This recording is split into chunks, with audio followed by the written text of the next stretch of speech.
here's what I'm going to do. I'm going to take 4 or 5 of my birdie beds and combine them into one long L shape. These two will be joined together,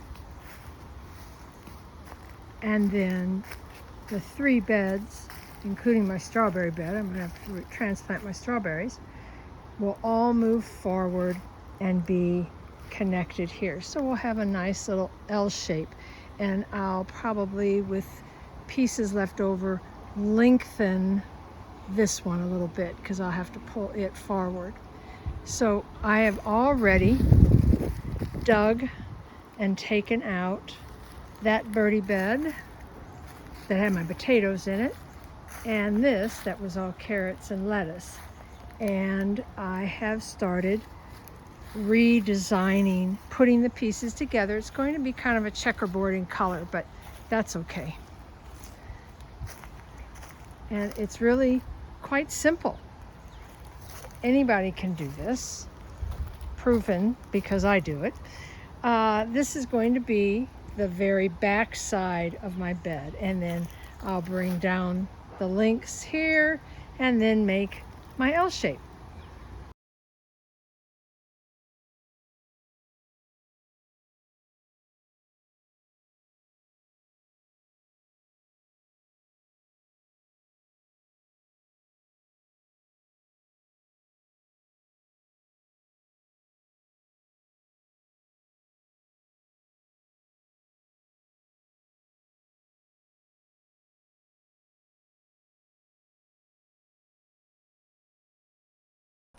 So I want to show you closer this inside corner, and you can see how we just reversed the outside corner and created the inside corner.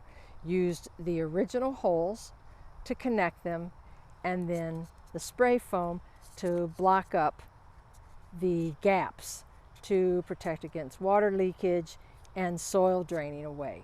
Now, the reason I have the clamps, as I mentioned, is just to hold this together. I want to put another screw and washer and bolt here to hold this edge tight to the inside corner. It'll be just a little bit of safety precaution.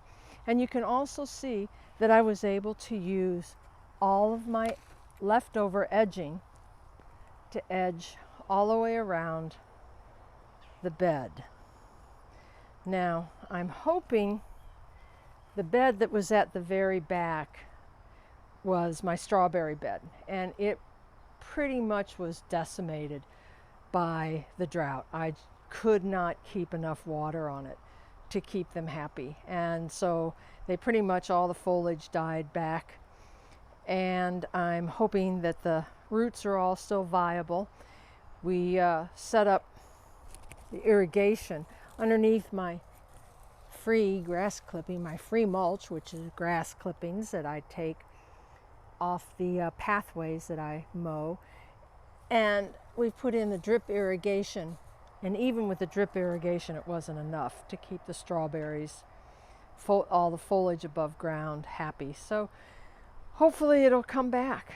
But this bed is going to be my fall bed. I'll start mapping out the square foot beds that I'm going to put all my leafy greens in. We'll put radishes in here, and beets, and maybe some onions, but this will mostly be different salad greens. Our onion and garlic bed will be right over here. We've planted it with some garlic cloves, heritage garlic cloves that I saved from last fall's planting when I harvested. So hopefully they'll all come up, and this little bamboo stick is to mark how far I planted. So this area here is all planted already in garlic. I'm a little ahead of the gun here by about 4 weeks, but we'll see what happens. The temperatures have really dropped to, right now it's barely 75, 77 degrees. And so we're going to be pretty much either in the low 90s are upper 80s now through the first couple weeks of September. So we're just kind of pushing the season a little bit. One thing I wanted to show you is not only is this my marker, but I use this as a planting stick.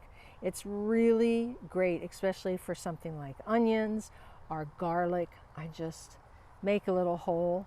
I drop in my onion set or my clove of garlic and then just cover up the hole. So it makes it really easy. It's also great for just digging little furrows. I love bamboo. And then one other thing I'll show you is my pumpkins. This summer we brought back some packs of seeds.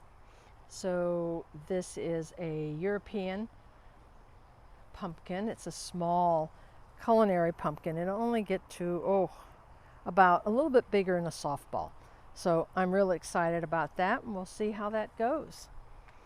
So that's, I guess, everything that I wanted to talk about today. The rest of the garden is doing great. My St. Augustine meadow, that's pretty funny. It's about 15 inches tall now and blooming in some places. I just cut paths through it for me to walk around, and I use the grass that I cut for my mulch. But otherwise, I just let the grass grow. So that's it for today. I want to thank you for being with me, and I hope you got a little something out of it. And I hope if you have birdie beds and you feel like making a change but are afraid to, don't, because it's easy to do and it's rewarding on a job well done. I thank you so much for being with me, and I'll see you next time. It's Janet from Janet's Kitchen Garden saying, see you later, bye.